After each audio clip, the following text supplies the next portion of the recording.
top 5 best Mario Kart Wii tracks of all time. The last one's by far the best. At number 5, I got Wario's Gold Mine. Now this track had two main things to it. It had a pretty narrow path and not a lot of rails, which meant that there's a lot of chaos going on, especially going for these boxes on the dip down.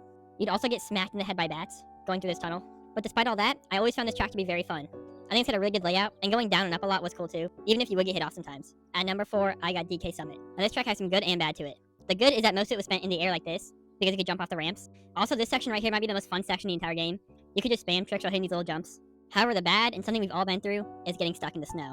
You get caught in this, your race is basically over. They might as well just made it like super glue, because why do you go so slow in this? Especially if you're caught in the middle too, it's going to take you a good 30 seconds to get out of this. But if you can enjoy the thick snow, this is definitely a top 5 map. Number 3, I've got Rainbow Road. Now this is obviously the most iconic map, because it's the last one and it's the hardest, and that can make it very fun to play, but also very annoying.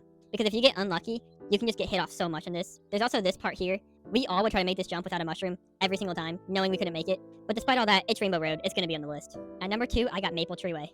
Now, I don't know if anyone else liked this track, but to me, this has always been one of my favorites. First of all, I think it's the best looking track in the entire game, but it's also just extremely fun to play. One of my favorite parts is where you have to dodge the wigglers in this giant open area. And while I normally don't like when random enemies are in the tracks, I actually love having them here, because it's not impossible to avoid them, like in some other races. And it's also got a great soundtrack, and I think it looks amazing. So for that, I'm putting it at number 2. But at number 1, by far the best track in Mario Kart Wii, it's Coconut Mall.